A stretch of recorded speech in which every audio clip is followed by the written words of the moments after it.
Hello, my name is Peter Bredlau, and I'm the pastor at St. Mark's Lutheran Church in Bethlehem, Pennsylvania.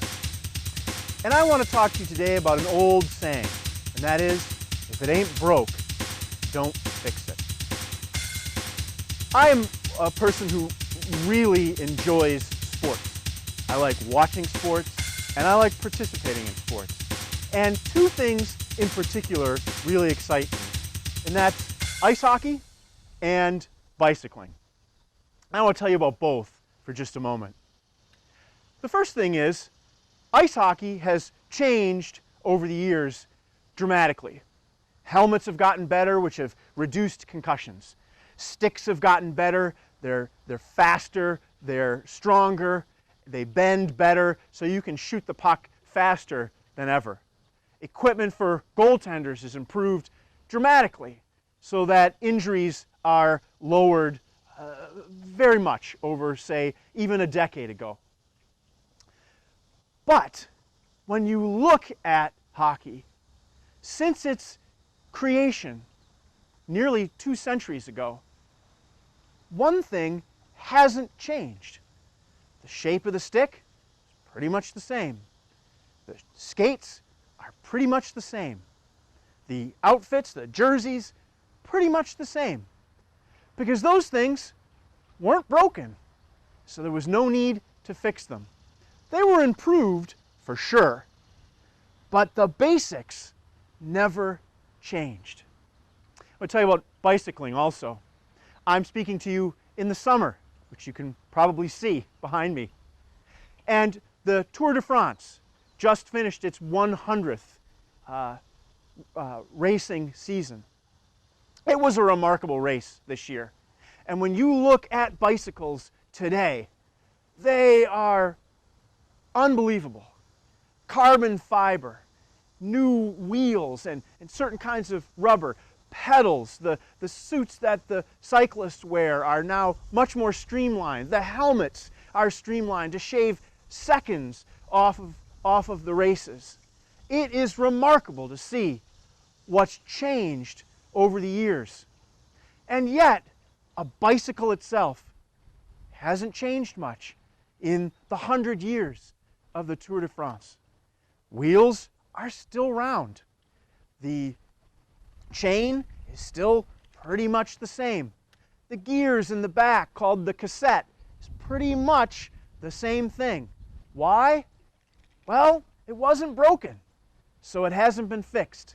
The basics of cycling are still there because the fundamentals are sound. Now let's talk about your life. You know, a lot of people spend a lot of time and a lot of money trying to improve themselves, trying to make themselves better. And that's a good endeavor. That's something we should all try to do, whether we want to lose a little weight or improve our minds through study, or we want to work out so we can get faster or stronger. Whatever it is, it's not a bad idea to try to improve ourselves. But yet, many of us become almost obsessed with trying to do so. We spend hundreds, thousands of dollars, even more, buying the latest book, the latest diet, the latest foods, whatever it is, to try to make things better for ourselves and maybe for our families. But I want to tell you that there's a caution in that. I want to give you an example that a friend told me some years ago. He said, think about the hand that you write with. For me, I'm right-handed. And he said, now I want you to think about your left hand. For me, what would be called the non-dominant hand. Not only do I write with my right hand, but much of what I do is with my right hand. And he said, now I want to ask you a question. How long do you think it would take you to write with your left hand, your non-dominant hand, as well as with your right hand, the one you've been writing with throughout your whole life? I paused for a second, and frankly, I wasn't sure. I thought maybe a week, a month, depending on how much time I had to devote to it, maybe even a year. And my friend very wisely said to me, why would you do it at all?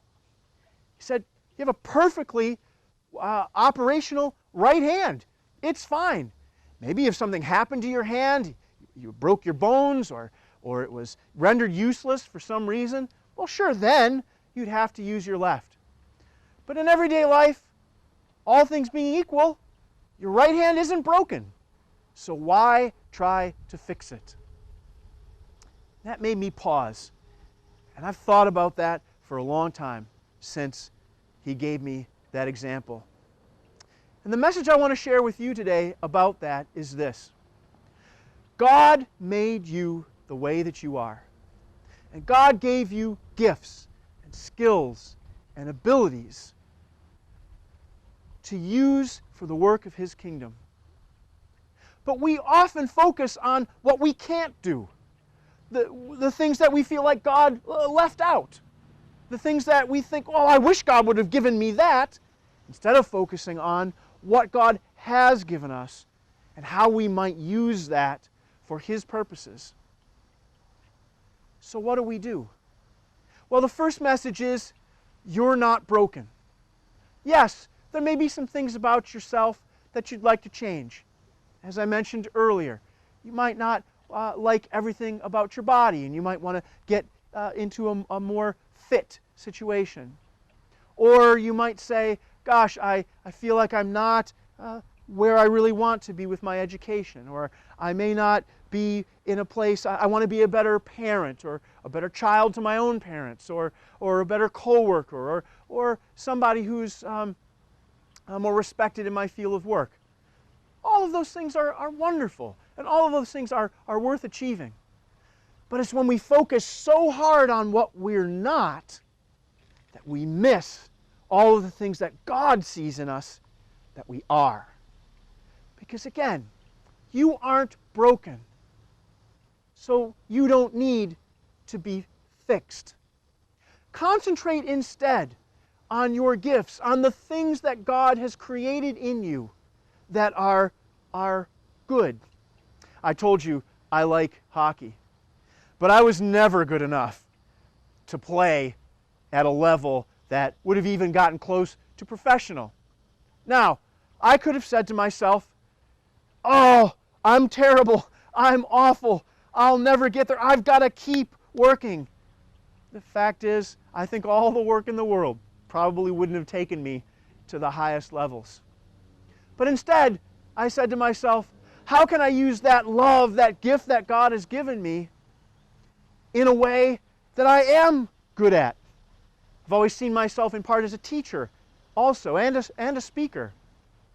And so I turned my energies into coaching and coached young people, young men, ages junior high all the way up to college for a number of years. And I think it not only gave me a great blessing, but I hope it was a great blessing in the lives of those young men.